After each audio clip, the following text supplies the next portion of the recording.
Olá, boa noite. Boa noite. Ministra Carmen Lúcia, presidente do Supremo, suspende trechos do indulto de Natal.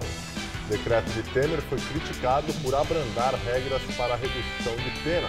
Políticos condenados na Lava Jato poderiam ser beneficiados. Depois de pressão de governadores, ministro Carlos Marum, da Secretaria de Governo, nega condicionar financiamento público em troca de apoio à reforma da Previdência e disse que a reação à fala dele só se justifica por interesses eleitoreiros. Ex-diretor do Banco do Brasil, Henrique Pisolato, deixa a prisão em Brasília. Condenado a 12 anos por corrupção no mensalão do PT, ele foi solto após decisão do ministro Luiz Roberto Barroso do Supremo. 4 dos mais importantes hospitais públicos da cidade de São Paulo são alvos constantes de reclamações. Problemas como falta de medicamentos, longas filas e pronto-socorros fechados são as queixas mais comuns. Aumenta a prevenção contra a febre amarela em São Paulo. Mais 10 parques foram fechados hoje. Agora, no total, são 26 na cidade. E a onda de saques e violência no Rio Grande do Norte. Greve de policiais entra no 9º dia e mais de 450 casos de roubos e furtos são registrados no estado. O Jornal da Gazeta está no ar.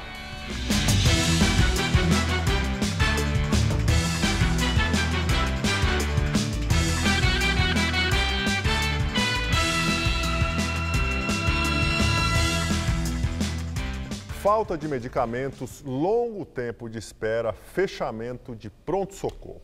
A nossa equipe acompanhou o atendimento aos pacientes em 5 hospitais da capital. O Hospital Universitário e o Hospital do Servidor Público são administrados pela gestão estadual. Já a Santa Casa e o Hospital Santa Marcelina são filantrópicos, mas também atendem pelo SUS. E o Hospital São Paulo é mantido pelo governo federal.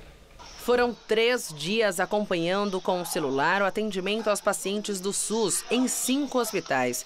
Na Zona Oeste, o Hospital Universitário da USP está com atendimento do pronto-socorro adulto e infantil restrito apenas aos casos de emergência desde o dia 11 de dezembro, para desespero desta mãe. Ela está com dor na barriga e evacuou com sangue. Tem que chegar morrendo para eles atender. Desde 2014, o hospital vem perdendo mão de obra devido ao programa de demissão voluntária da USP. Sem o serviço de triagem, cabe aos seguranças conduzirem os pacientes. A gente simplesmente orienta, né, como está o atendimento.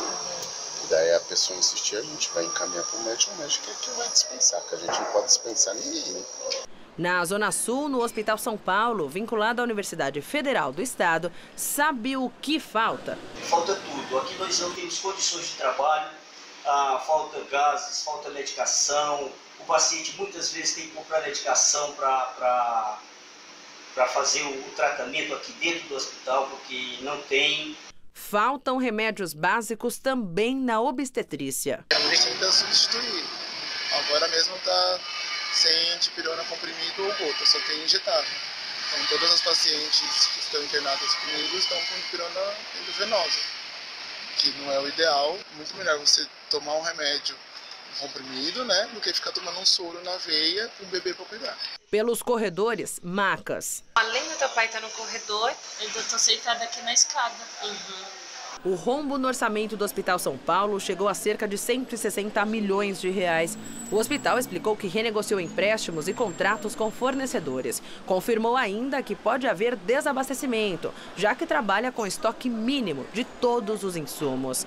Também endividada em quase 700 milhões de reais no centro da capital, a Santa Casa de Misericórdia vem reestruturando o atendimento ao longo de uma grave crise. Alívio para quem depende de tratamento no local. O atendimento é muito bom, eu não tenho o que falar aqui não. Aqui na Zona Sul, o Instituto de Assistência Médica ao Servidor Público Estadual de São Paulo, IANSP, trocou o sistema de informática do hospital há 40 dias. A assessoria confirmou que no período de adaptação, a mudança causou lentidão no atendimento e explicou que o tempo de espera já foi normalizado.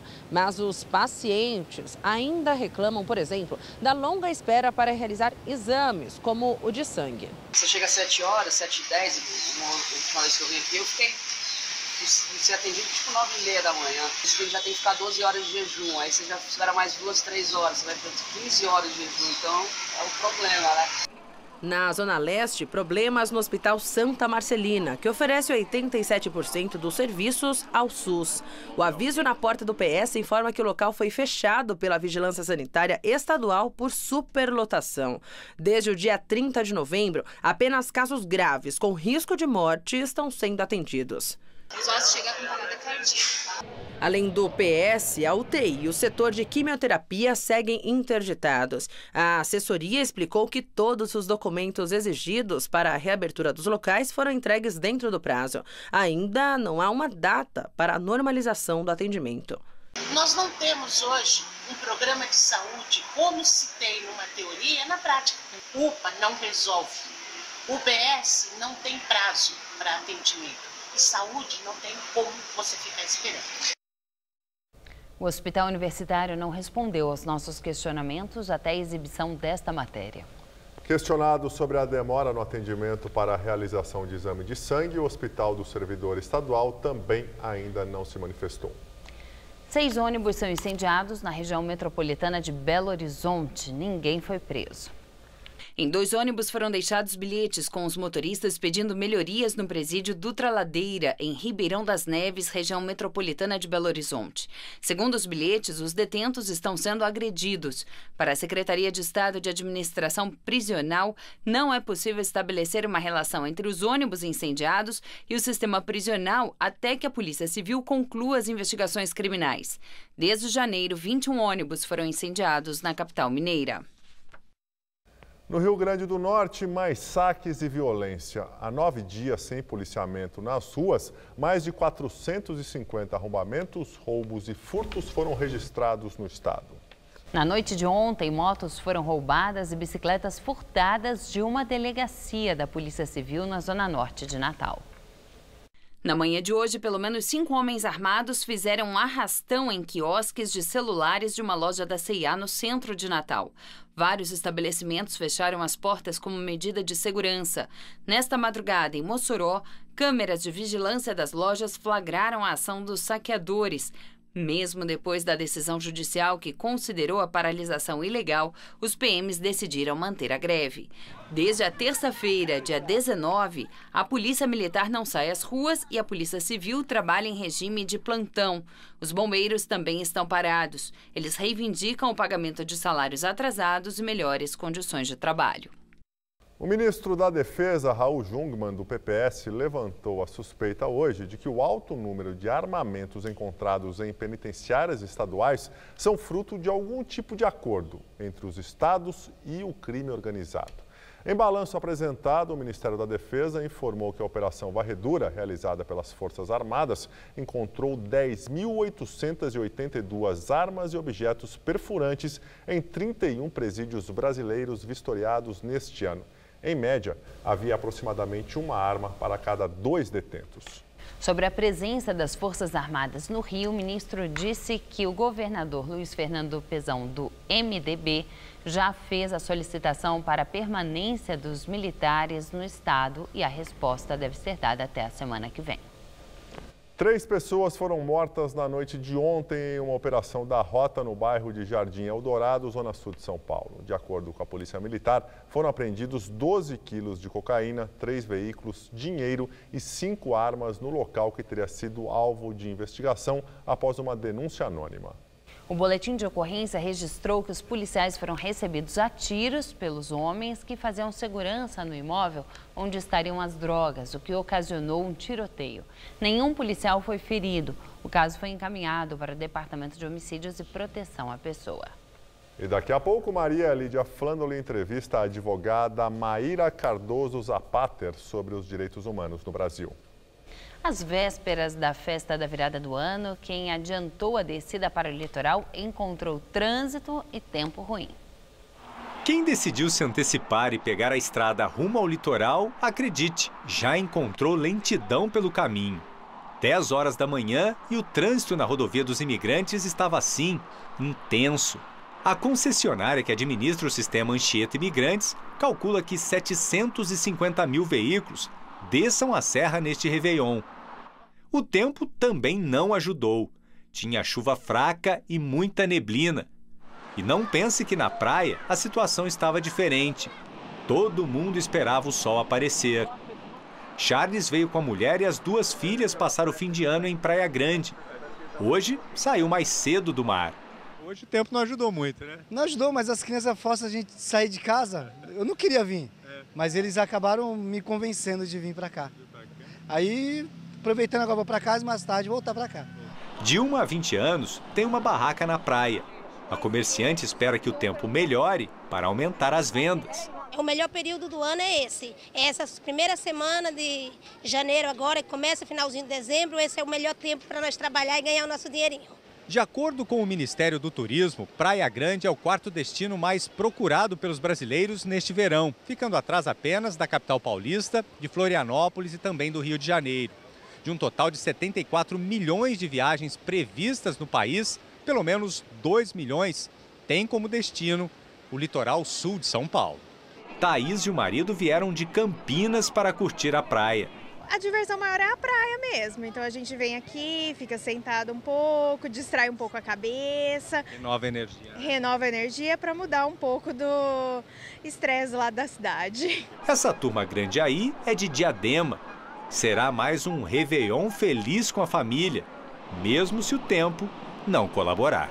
Ver as crianças correr aí, maravilhoso, né? Esse momento com a família não tem preço. Não atrapalha? Não, não atrapalha. O clima tá ótimo. E a expectativa é isso, saúde, trabalho, né? E paz. O presidente Michel Temer desiste de passar o Réveillon no Rio de Janeiro. A viagem seria feita hoje para a Restinga de Marambaia, uma reserva administrada pela Marinha, mas foi cancelada porque o local não tinha estrutura de atendimento médico necessário. O presidente se recupera de uma cirurgia feita para a desobstrução da uretra no dia 13 de dezembro e usa sonda com bolsa coletora de urina. Nos próximos dias, Temer não deve ter agenda oficial. Responsável pelo plantão judiciário durante o recesso, a presidente do Supremo Tribunal Federal, ministra Carmen Lúcia, suspendeu trechos que amenizavam as regras para a concessão do indulto de Natal e afirmou na decisão que indulto não é prêmio ao criminoso. O decreto foi editado na semana passada pelo presidente Michel Temer. Antes, para os crimes cometidos sem grave ameaça ou violência, era preciso cumprir 1/4 da pena. No decreto deste ano, o tempo caiu para 1/5 da pena. A mudança foi duramente criticada e a Procuradora-Geral da República, Raquel Dodge, ajuizou ontem uma ação direta de inconstitucionalidade no Supremo Tribunal Federal para suspender os efeitos do decreto natalino assinado por Temer. Para ela, a mudança colocaria em risco a Operação Lava Jato, já que poderia beneficiar vários políticos que são réus por corrupção. Dodge afirmou ainda que o chefe do Executivo não tem poder ilimitado para conceder indulto. Hoje, o ministro da Justiça chegou a afirmar que o governo não ia recuar em relação às mudanças. No entanto, à tarde, a ministra Carmen Lúcia acolheu o pedido da Procuradora-Geral da República e suspendeu trechos do decreto. No despacho, Carmen Lúcia destacou que tomou a decisão devido ao caráter de urgência do assunto e ressaltou que, em fevereiro, o ministro Luiz Roberto Barroso, relator do caso no Supremo, ou o plenário da Corte devem voltar a discutir o assunto. Agora vamos ao comentário de política com José Neumann e Pinto. Esse indulto que o Temer assinou mereceu o apelido certo nas redes sociais. É um insulto. Um insulto às pessoas honestas, um insulto à sociedade. Quer dizer, no governo Fernando Henrique, esses indultos eram dados aos presos que tinham cumprido um terço da pena, depois com Lula e o próprio Temer passou para 1/4, agora 1/5. O absurdo maior ainda do que esse é que esse ministro da Justiça aí disse que era para proteger os desvalidos. Que desvalido deve multas ao governo federal e precisam receber o perdão dessas multas. Esse governo adora eliminar multas cobradas da União a ricaços. E esse indulto permitiu isso. É o fim da picada. O sujeito merecer receber uma multa e ser indulto. Que razão humanitária pode ter o perdão de uma multa? Felizmente, Raquel Dodge, apesar de indicada por Temer, nomeada por Temer, por indicação de Gilmar Mendes, escreveu uma peça belíssima, tanto na redação quanto na lógica, dizendo claramente que é o que é. Esse tipo de indulto, na verdade, é uma consagração da impunidade, ou seja, é a confirmação de que o crime compensa.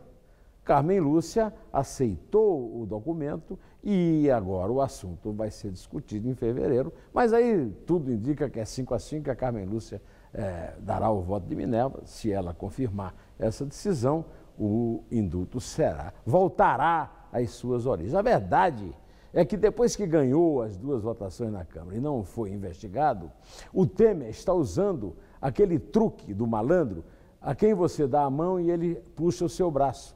Ele, juntamente com o Gilmar Richelieu, né, lá do Supremo, e com o Rodrigo Maia, né, o condestável Pinheiro Machado desta república aí, eles 3 instalaram um regime trino que não respeitam o cidadão nem os poderes republicanos. E o que o Temer está fazendo, ficou claro nisso aí, é preparando o indulto do ano que vem. Porque no indulto do ano que vem, que ele vai assinar o decreto, ele vai estar incluído entre os possíveis beneficiários desse tipo de benemerência que nos insulta e nos empobrece. Bom, nós temos um ano inteiro para cobrar muito para evitar que esse indulto seja alargado e auto-aplicável. Não é verdade? Então vamos à luta. Eu volto terça-feira que vem, já no ano que vem, direto ao assunto. Até!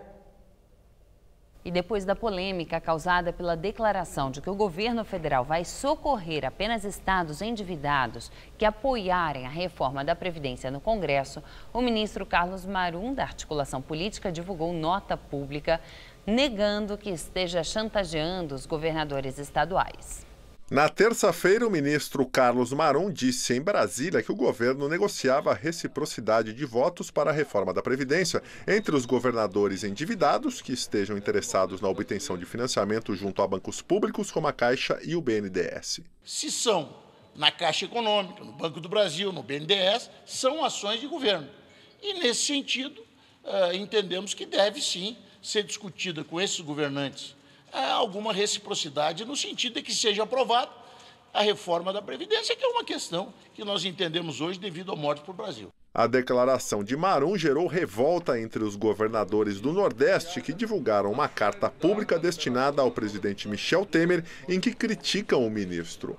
O documento diz que atitudes arbitrárias para extrair alinhamento político só são possíveis na vigência de ditaduras cruéis. Os governadores prometeram processar Marum em virtude das declarações que eles consideraram na carta como inconstitucionais e criminosas. Em virtude da reação pública, Carlos Marum divulgou uma nota hoje dizendo que não está chantageando nenhum governador. O ministro diz desafiar qualquer um a encontrar na fala dele algum trecho em que afirme que os financiamentos estão condicionados ao apoio à reforma da Previdência no Congresso. Sem citar a carta dos governadores diretamente, Marum disse ainda na nota que a reação à fala dele só se justifica pela intenção de buscar resultados eleitorais exclusivamente para si. São Paulo teve mais um dia de sol entre nuvens e a sensação foi de tempo abafado. E o que todo mundo quer saber é como fica o tempo nestes últimos dias do ano. Vamos ver em detalhes a previsão para o Brasil e o estado de São Paulo com Mariana Armentano.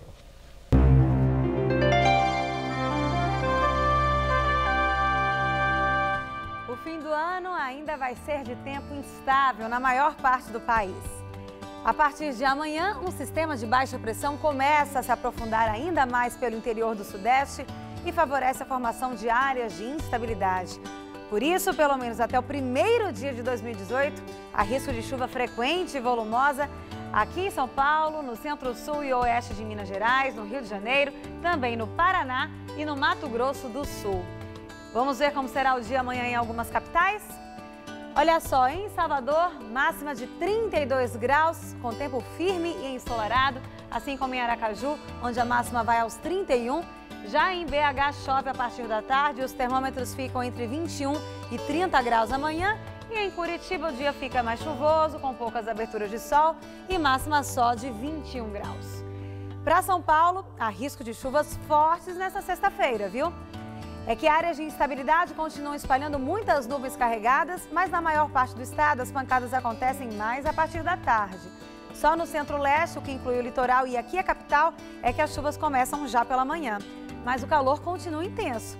Olha só, máxima amanhã na casa dos 35 graus em Presidente Bernardes e de 36 em Votuporanga. Na região de Barretos, faz até 33 graus amanhã, em São José do Rio Preto, 34. E nas cidades do litoral, por causa das chuvas, a máxima não passa dos 26 graus nessa sexta-feira. Para a capital, também devido ao tempo mais chuvoso, as temperaturas não sobem muito não. Nessa madrugada, teremos mínima de 19, máxima na casa dos 25 graus, com algumas aberturas de sol só pela manhã. Aí no sábado, o tempo continua fechado, com máxima também de 25 graus. E no domingo, último dia do ano, as chuvas continuam por aqui, mas esquenta. A máxima prevista é de 28 graus. Devido ao surto de febre amarela em macacos, a Prefeitura de São Paulo interditou outros 10 parques das regiões oeste e sul da capital paulista a partir de hoje. Agora a cidade já tem 26 áreas verdes fechadas por causa da doença. O Parque Semucan, que é o Centro Municipal de Campismo, está com os portões fechados por tempo indeterminado para investigar a transmissão de febre amarela. O que o segurança falou ali? Falou que está fechado por tempo determinado e não tem previsão de quando vai abrir, né? Os funcionários do local já foram imunizados. A área, com cerca de 500 mil metros quadrados, fica em Cotia, na Grande São Paulo, mas é de responsabilidade da Prefeitura da capital. O parque é um dos 10 fechados a partir de hoje nas zonas oeste e sul da cidade. Além do Semucan, o público não pode visitar os parques Santo Dias, Arroio das Caneleiras, Jardim Aculano, M. Boimirim, Guarapiranga, Raposo Tavares, Juliana de Carvalho Torres, além dos lineares Feitiço da Vila, Parelheiros e Sapé. As áreas foram fechadas após a confirmação de que 10 macacos morreram em decorrência de febre amarela em Itapecerica da Serra, na região metropolitana de São Paulo. Em todo o estado, o número de mortes de macacos contaminados é de 534. A partir de hoje, já são 26 parques fechados. Não é o fechar o parque. É uma consciência das pessoas de cuidar do lixo, cuidar do meio ambiente, dos potes, pneus. É importante ressaltar que desde 1942 o Brasil não registra casos de transmissão urbana de febre amarela. Para continuar assim, o governo amplia a vacinação. Só na zona norte da capital, mais de 1 milhão de pessoas já foram vacinadas. Agora, com as zonas oeste e sul, a meta é imunizar mais 570 mil pessoas. Na UBS Luar do Sertão, no Capão Redondo, na Zona Sul, a procura tem sido grande. Essa família saiu toda assim, segurando o braço. A importância é preservar a saúde, a vida acima de tudo, Dá muito medo, porque tudo mata, Tudo mata, e principalmente mosquito, Mosquito mata, é dengue, é isso, mas aqui então é melhor se prevenir. Na carteirinha da Ana, a confirmação da vacina. A importância da vacina é se prevenir, Porque estava chegando aqui em Itapecerica, então é bom se prevenir, que a gente mora bem perto. Porque, assim, a epidemia, você nunca sabe quando vai pegar, se pode acontecer com você, com a sua família, então dá um pouco de medo. O Ministério da Saúde liberou o repasse de quase 16 milhões de reais para reforçar a campanha de vacinação contra a febre amarela em todo o estado de São Paulo. Os doleiros Vinícius Vieira Barreto Claret, o Juca Bala, e Cláudio Fernando Barbosa, o Tony, chegaram hoje ao Rio de Janeiro. Eles foram extraditados do Uruguai. Segundo o Ministério Público Federal, os dois integravam o esquema do ex-governador do Rio, Sérgio Cabral, do PMDB. Os doleiros vão ficar presos em Benfica, no mesmo presídio em que estão Cabral e outros réus da Lava Jato. O ex-governador já foi condenado a penas que somam 87 anos. Juca Bala desistiu de tentar permanecer no Uruguai, o que gera a expectativa de que estaria para fechar um acordo de delação premiada com os procuradores da Operação Calicut, versão da Lava Jato no Rio. Juca Bala foi preso no Uruguai em março. O doleiro foi citado por outros 2 delatores. Os irmãos Renato e Marcelo Chebar revelaram que quando o esquema de propina do ex-governador Sérgio Cabral ficou grande demais, em 2007, tiveram de chamar Vinícius para assumir as operações de lavagem de dinheiro. Segundo as investigações, Juca Bala teria sido o responsável por operar o recebimento de propina de 3 milhões de dólares da Odebrecht para Cabral. O ex-diretor de marketing do Banco do Brasil, Henrique Pizzolatto, condenado no mensalão do PT, deixou a penitenciária da Papuda, no Distrito Federal. O ministro Luiz Roberto Barroso, do Supremo Tribunal Federal, concedeu o chamado livramento condicional a Pizzolatto. Mas para permanecer em liberdade, ele terá de cumprir determinações como pagar mensalmente as parcelas da multa de mais de 2 milhões de reais, estabelecida quando ele foi condenado, e permanecer em Brasília. Pizzolatto foi condenado a 12 anos e 7 meses de prisão por formação de quadrilha, peculato e lavagem de dinheiro no processo do mensalão do PT. Usando documentos do irmão morto, ele fugiu do Brasil para a Itália em 2013, mas foi preso e extraditado em 2015. E agora o comentário de Josias de Souza, direto de Brasília. Ele fala sobre a polêmica do decreto do indulto de Natal concedido por Temer. Indulto não é prêmio a criminoso, escreveu Carmen Lúcia, presidente do STF, ao suspender os efeitos de descalabros incluídos num decreto editado às vésperas do Natal por Michel Temer para favorecer corruptos. Temer poderia ter passado a virada do ano sem esse vexame, mas sua dupla personalidade atrapalhou. Tornou-se impossível distinguir o presidente do denunciado. Autoproclamado presidente das reformas, Temer deveria reformar também o seu guarda-roupa. Como presidente, passaria a usar gravatas lisas, como denunciado, gravatas estampadas. Isso permitiria a Temer adotar medidas que favorecessem a impunidade e trocar rapidamente de gravata para retomar a pose de presidente. No Brasil de Temer, as decisões não são mais certas ou erradas. As providências são absorvidas ou pegam mal. O decreto que concedeu indulto natalino a corruptos, sem limite de tempo de condenação, com perdão de 80% das penas e 100% das multas, pegou mal. Mas Temer deu de ombros, transferindo para a Procuradoria e para o Supremo a tarefa de se preocupar com a moralidade. O único risco da tática das gravatas seria o de que Temer não conseguisse administrar adequadamente suas duas personalidades. O receio é o de que o personagem enfrente uma crise do tipo médico e monstro. Às gargalhadas, o denunciado usaria indiscriminadamente o poder do presidente para estancar a sangria da Lava Jato, sem nem se preocupar em trocar a gravata lisa pela estampada. Boa noite.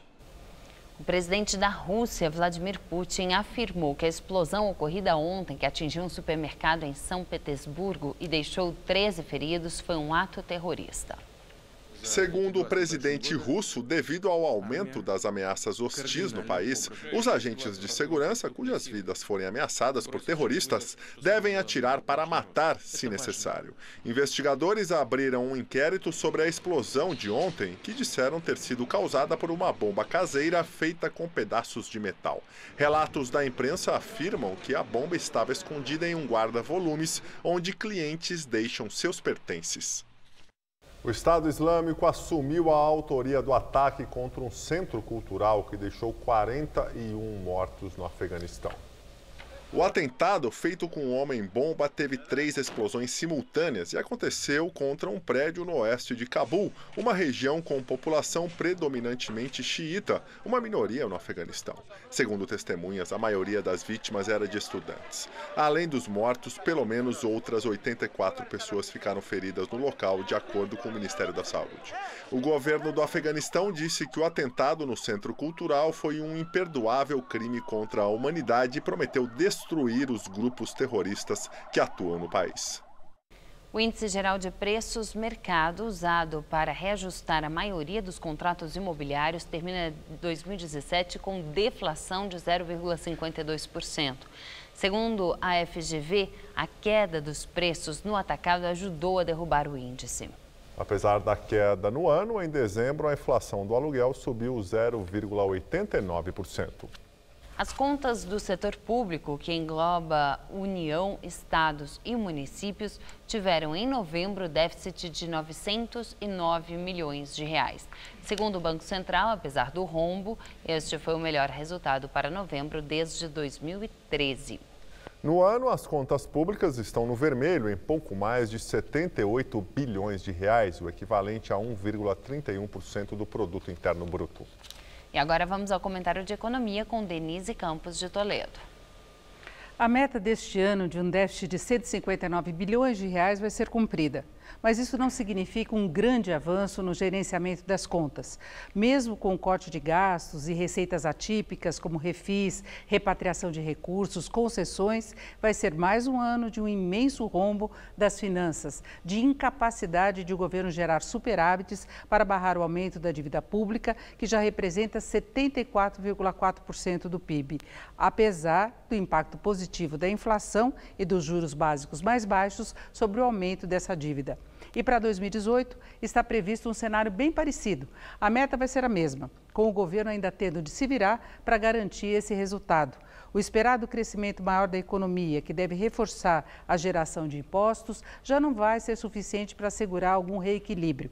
O que mais poderia ajudar seria a reforma da Previdência, responsável pela maior fatia do rombo, com gastos que representam 14% do PIB e com tendência de continuarem aumentando muito acima da inflação. E é o que faz com que a reforma seja imprescindível. Mas só a reforma, é importante ressaltar, não vai ser a solução, principalmente porque, se aprovada, não terá o alcance necessário. Já foi bem abrandado e ainda se discute agora um gradualismo maior na aplicação das mudanças para o funcionalismo, que é o que mais pesa nas despesas da Previdência.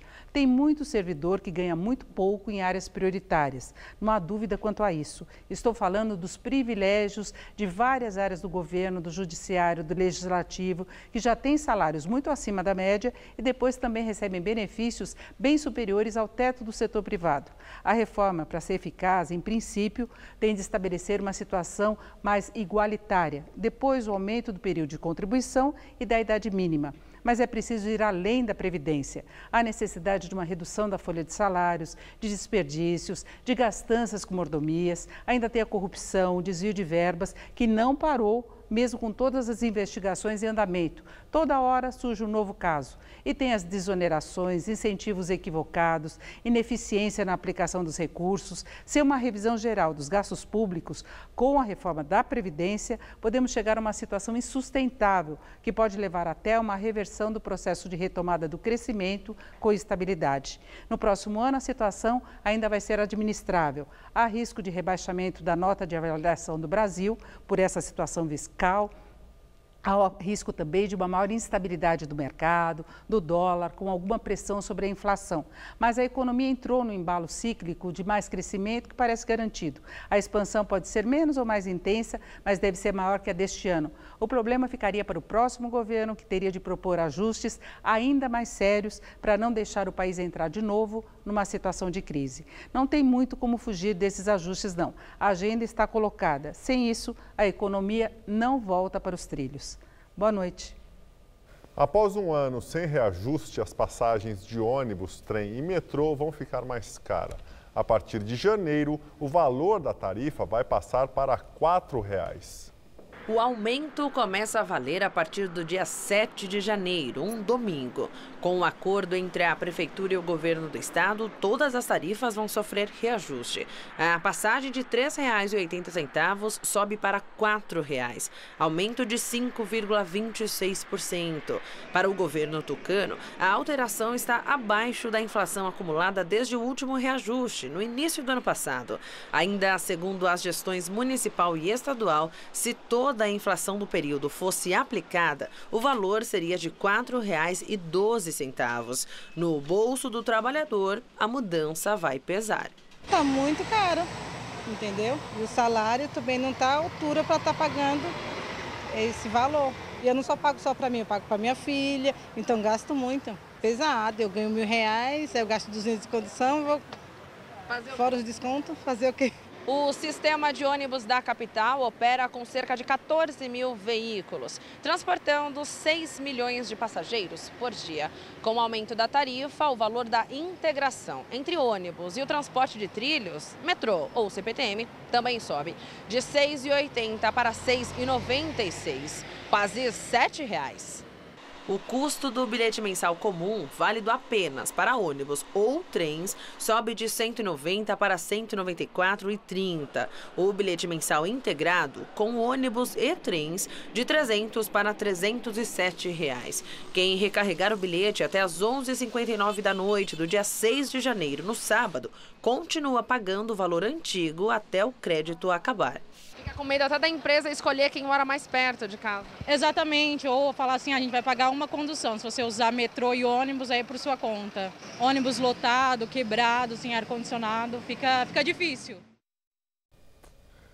A Assembleia Legislativa de São Paulo aprovou ontem à noite o orçamento do governo do estado para 2018 com um valor total de 216 bilhões e 900 milhões de reais. 10 bilhões e meio de reais a mais do que o orçamento do ano passado. O documento segue agora para a sanção do governador Geraldo Alckmin. O deputado Vladimir Costa, do Solidariedade, é condenado pela Justiça a pagar R$ 80 mil de multa por divulgação de pesquisa eleitoral não oficial em ano de campanha. O Tribunal Regional Eleitoral do Pará condenou o deputado por ter apresentado um levantamento sem registro com dados da eleição de 2016 durante participação em seu programa de rádio na época da campanha. Vladimir Costa também já foi condenado à perda do mandato como deputado federal do Pará neste mês por supostos gastos ilícitos na campanha de 2014 para a Câmara dos Deputados. De acordo com o Ministério Público Eleitoral, ele deixou de declarar R$ 149.950 em gastos com material gráfico e outros 100 mil que não constam nas prestações de contas. O deputado recorreu da decisão e, por ter foro privilegiado, seu processo foi encaminhado ao Supremo Tribunal Federal. Vladimir Costa ficou mais conhecido depois de fazer uma tatuagem de rena com o nome do presidente Temer. Na Venezuela, 69 veículos de imprensa foram fechados só neste ano. Os motivos para o fechamento variam da falta de papel para impressão até o fim de concessões a rádios e TVs de veículos de oposição ao governo de Nicolás Maduro. Os órgãos de defesa da liberdade de imprensa na Venezuela também denunciaram uma escalada da violência contra jornalistas no país. Foram 498 agressões e 66 detenções contra jornalistas este ano. A maioria das agressões ocorreu durante os protestos contra o presidente Nicolás Maduro, que deixaram 125 mortos entre abril e julho. Maduro e funcionários do alto escalão se declaram vítimas de uma campanha de desprestígio em meios locais e estrangeiros, inclusive de propaganda de guerra. Em uma resposta a essas ações, o governo Maduro prendeu o brasileiro Jonathan Moisés Diniz, que, segundo as autoridades venezuelanas, usava uma ONG internacional como fachada para promover atividades contra o regime nas redes sociais e nas ruas da Venezuela, com apoio dos Estados Unidos e organizações terroristas. Na entrevista do dia com Maria Lídia Flandoli, os direitos humanos no Brasil. Entrevisto a advogada Maíra Cardoso Zapater, especialista em direito penal e direito processual penal e doutora em direitos humanos. Muito obrigada, Maíra, por estar conosco. Bom, vamos falar um pouco sobre a questão dos direitos humanos no Brasil, começando pelo Congresso Nacional. Eu vi um levantamento que foi feito pela Anistia Internacional, em que eles destacaram que em 2017, quer dizer, nesse ano, cerca de 200 pautas e projetos feriam, mas assim, frontalmente, direitos humanos conquistados já no Brasil. E aí eu quero começar por aí, ouvindo de você, o que é que explica esse retrocesso em relação a conquistas de tanto tempo? Bom, primeiro dizer boa noite para quem está nos assistindo. Acho que em grande medida, Maria Lídia, o que explica é a composição que a gente tem no Congresso desde as eleições de 2014. Em 2014, já houve dados levantados na época de que era a composição mais conservadora desde 1964, quando houve o golpe militar. Então, da gente pensar nesses anos todos que essa é a mais conservadora, e mais conservadora quais são? As que vão representar setores sociais que tradicionalmente conservam o poder. E esses setores que tradicionalmente conservam o poder vão tender a retirar direitos, porque os direitos eles são sempre contra-majoritários, eles sempre vão observar questões de minorias. Então, desaponta, mas não espanta esse dado da Anistia Internacional de que haja tantos projetos que representem retrocessos. Bom, desaponta, mas não espanta, entretanto, preocupa e muito. Sem dúvida. Não é? Porque é relevante, falando em cerca de 200 pautas e projetos, é muita coisa. Maíra, isso em relação a esse desrespeito, esse ataque frontal a direitos humanos, que implica numa perda, isso revela uma tendência no Congresso Nacional? Revela uma tendência, eu entendo que sim, que revela uma tendência. Acho que é uma tendência que, como eu disse, se apresentou em 2014 e a gente está vendo o resultado de uma previsão que se fez lá. Sempre houve projetos considerados retrocessos, acho que os direitos humanos sempre estiveram em disputa. Sempre precisaram que movimentos sociais se empoderassem, colocassem as suas demandas. Isso desde a Constituinte, com grupos minoritários que pela primeira vez se colocaram ali. A nossa Constituição de 88 foi a primeira das 7 que tivemos, em que a gente teve uma primazia dos direitos humanos no texto, mas cada vez mais, e principalmente nesse contexto de crise política, para dizer o mínimo, que a gente vem enfrentando aí nos últimos 2 ou 3 anos, em que a gente vem tendo decisões do Supremo Tribunal Federal que já não são dentro do esperado, interpretações da Constituição que já não são as mais ortodoxas, digamos assim. Então, sem dúvida, preocupa, porque se de um lado a gente tinha um Congresso que já vinha conservador, pelo menos se podia esperar que no Judiciário houvesse ali o guardião da Constituição, como o próprio nome diz, resguardando esses direitos. Mas já não é esse cenário que a gente vê, então não sei se o prognóstico é muito otimista. Não, eu estou com a impressão que não é otimista. Não dá para ficar muito, né? Não é não. Mas agora, tem um outro lado que não deixa de ser, não se trata exatamente de ser curioso, mas que merece muita reflexão, que é o fato de a defesa dos direitos humanos no Brasil invariavelmente sofre resistência. E o que é que explica essa resistência ou mesmo a indiferença em relação à defesa dos direitos humanos, que equivale a direitos da pessoa? Exato, e de todas as pessoas. De todas as pessoas. Eu acho que são muitos os fatores que explicam. Eu acho que o primeiro é que o Brasil não tem uma história democrática, nós não temos uma tradição de direitos humanos. A gente tem, em 500 anos de história, menos de 100 anos de república, e desses 100 anos de república, a gente vinha em algo aproximado de uma democracia de 88 para cá, e já estamos num momento estranho, um momento que não é de continuidade institucional e tudo mais. Então, acho que a gente ainda não criou um histórico de proteção desses direitos de democracia, que eles são muito imbricados.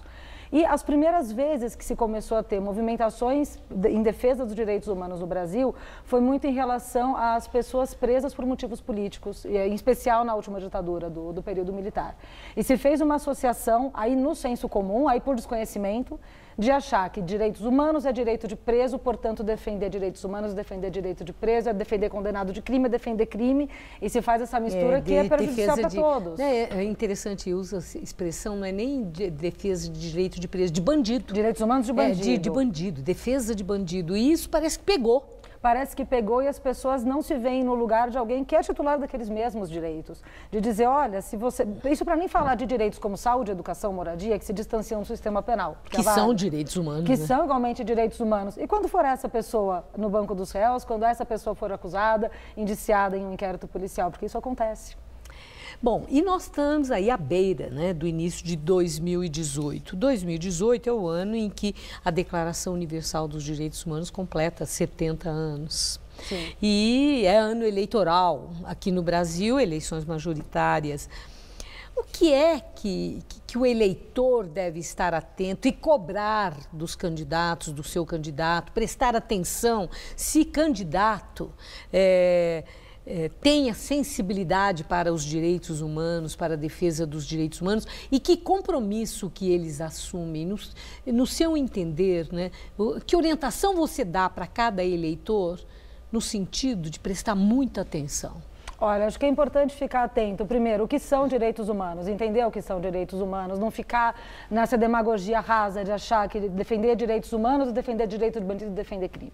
Então, entender que direito à educação, direito à saúde, direito ao transporte, esses direitos que tantas vezes as pessoas que vão para as ruas falar sobre corrupção, por exemplo, que foi uma pauta de movimentos sociais, e a reboque vem direito à saúde e à educação, são direitos humanos. Então, entender que direitos são esses, procurar conhecer quais são as pautas dos candidatos, se esse candidato estiver pleiteando uma reeleição, quais foram os projetos que ele apresentou, em que sentido eles foram, por que eles são importantes, por que não são. No que votou. Né? No que votou. Hoje a gente tem internet que permite acessar todos esses conteúdos, algo que 20 anos atrás era muito mais complicado. Então, já que a gente tem esse instrumento, tem esse recurso, que seja utilizado. E as nossas crianças, Maíra? As crianças, elas são orientadas sobre os direitos humanos? Essa questão, direitos humanos, isso aí está incluído na prática e no currículo nas escolas brasileiras? Eu acho que muito menos do que deveria, Maria Lídia, porque por vezes, inclusive, temas que não é exclusividade dos direitos humanos, ou melhor, não é o único tema de direitos humanos, mas seria importante, como questões de gênero, para discutir violência contra mulheres, violência contra a população LGBT, já enfrenta uma resistência enorme porque entende que isso é uma ideologia de gênero, não tem nada a ver com isso. Então, às vezes, um tema que nem tem a ver com direito penal, como a gente estava dizendo, já tem resistência. E temas que poderiam ser incluídos de acordo com cada idade, de acordo com cada faixa etária, o que está aprendendo naquele ano, entender o que faz um vereador, o que faz um deputado, o que é um projeto de lei, o que é um crime, o que é um ilícito civil. Tudo Sim, isso no dia a dia, no convívio com os colegas. Exato, né? Os preconceitos, tudo isso aparece, né? Muito claramente. Aparece todos os dias e se poderia incluir de uma forma mais crítica, com mais conteúdo dentro dos currículos escolares. Bom, Maíra, você tocou um assunto que é a questão dos direitos humanos no que se refere à questão de gênero, que é uma pauta à parte que merece uma outra entrevista. Sem dúvida. Eu deixo, inclusive, aqui um convite para você voltar ao Jornal da Gazeta. Olha que ótimo. Vamos agendar para falar exatamente sobre direitos humanos no que se refere à questão de gênero no Brasil. Muito merece necessário. Uma conversa, uma reflexão. Por ser algo assim bem peculiar. Com certeza. Certo? Vamos falar a respeito. Muito obrigada e eu agradeço muito sua entrevista. Eu que Uma agradeço. boa noite. Obrigada pelo convite. Gabriel.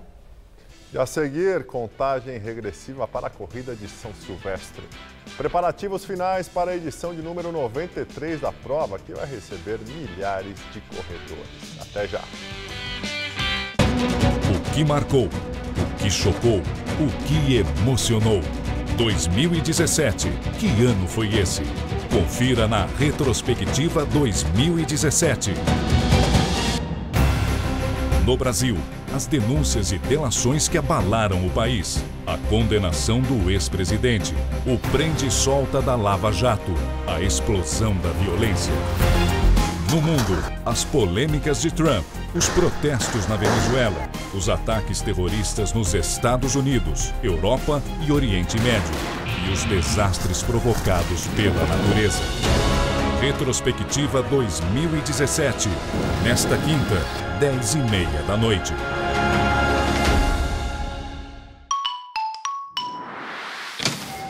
Tem certeza que tá tudo aí, né? Passaporte, voucher, a passagem e o cartão. Fez o aviso de viagem? Não acredito. Não. Enrola aqui que eu vou ligar no banco. Conta as piadas pra esse guarda, mole com você. Tá se complicando, passageiro. Faz no app. Epa, o app. No app Bradesco, você libera o uso do cartão sem gastar seu 3G. Ok, desbloqueado. Olha quanta promoção. Ai, onde bloqueia de novo? Bradesco, pra frente. Falar que você estudou jornalismo na Casper Libero te abre portas, porque é a melhor faculdade de jornalismo do Brasil. E sempre foi uma grande referência, desde quando eu estudava até hoje. Um dos motivos que me levou a querer fazer a faculdade Casper Libero foi a localização, que está na Avenida Paulista, está no coração de São Paulo, isso é maravilhoso. E também aqui tem a Fundação Casper Libero com diversos veículos de comunicação. A gente tem a televisão, tem a rádio, tem a internet, o site. E a faculdade abastece todos esses veículos com os profissionais. Então eu fico muito feliz de ter estudado aqui, de fazer parte dessa história e de hoje poder contribuir como apresentadora. Por isso, eu sou o Casper. Somos todos Casper.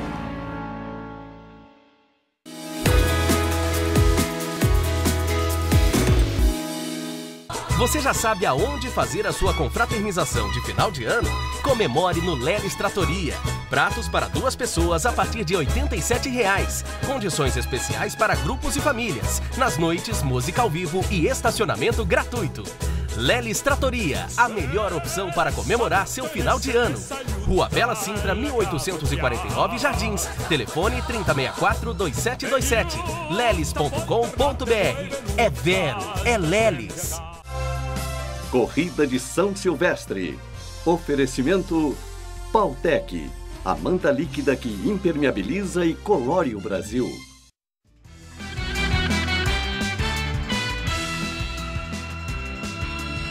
E agora as notícias do esporte com Gabriel Cruz e Celso Cardoso. Faltando apenas 3 dias para a largada da principal corrida de rua da América Latina, a cidade de São Paulo já começa a se preparar para receber os participantes da prova. Celso, boa noite, tudo bom? Boa noite, Gabriel. Tudo em ordem. A estrutura para a edição de número 93 da São Silvestre já começou a ser erguida e preparada com carinho para as 30 mil pessoas que vão encarar no dia 31 de dezembro os 15 quilômetros de percurso da corrida.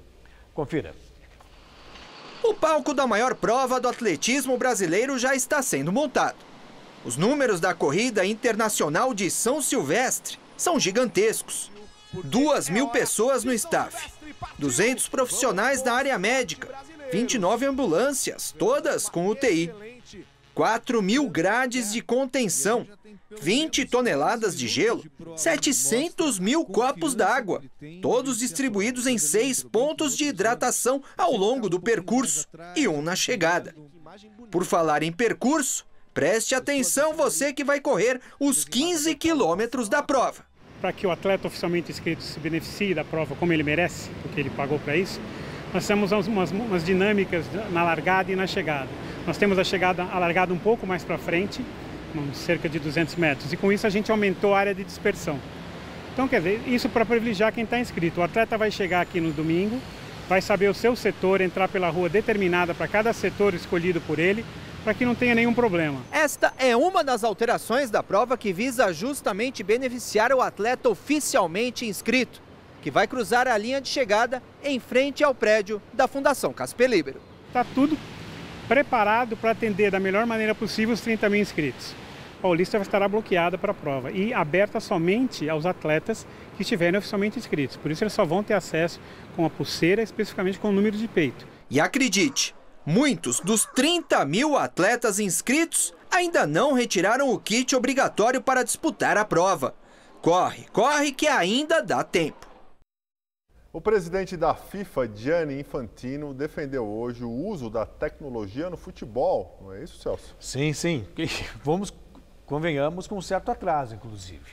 Há tempos que o futebol precisa do uso oficial do árbitro de vídeo para evitar erros grosseiros que têm acontecido em todo o mundo.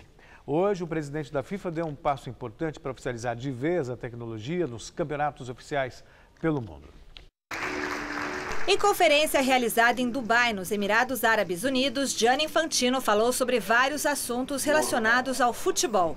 Além de defender o aumento do número de seleções que disputarão a Copa do Mundo a partir de 2026, que passará de 32 para 48, o mandatário também falou sobre a introdução do árbitro de vídeo nos jogos. Infantino disse entender que o trabalho dos árbitros é muito duro e que a FIFA sempre será a favor da justiça e da transparência, mas ressaltou que, por ser uma mudança drástica, teve que pensar 100 vezes para liberar o uso do sistema. Na Rússia, Alexei Sorokin foi confirmado como novo chefe do comitê organizador da Copa do Mundo de 2018. Com 45 anos, ele chega para ocupar a vaga deixada por Vitaly Mutko, que pediu afastamento da função para se concentrar em sua defesa contra o banimento dos Jogos Olímpicos devido ao envolvimento no escândalo de doping que afeta o esporte do país. Mutko, que também já havia deixado o comando da Federação Russa de Futebol, confirmou que já entrou com recurso junto ao Tribunal Arbitral do Esporte contra a exclusão. Ô Celso, tem esporte aí, futebol americano, entre outros, que já usa o próprio vôlei, que já usa o tênis, que já usa a tecnologia há um bom tempo. demorou para chegar no futebol. Demorou muito. Ainda tem muita gente contrária, né? Sim, porque acha que para o jogo, outros dizem que vai acabar com a polêmica. É fundamental por uma questão muito simples. Acaba com aquela história, até que ponto houve erro da arbitragem ou má fé. O árbitro erra muitas vezes. Exatamente isso. É o caso da má fé. Com isso, você minimiza a possibilidade de erro. Tomara que dê certo. Vai dar. Valeu, Celso. Boa Obrigadão. noite. Até amanhã. Juliana, é com você? E hoje, às 10h30 da noite, vai ao ar a Retrospectiva 2017, com os fatos mais importantes que aconteceram no Brasil e no mundo, na política, na economia e no esporte.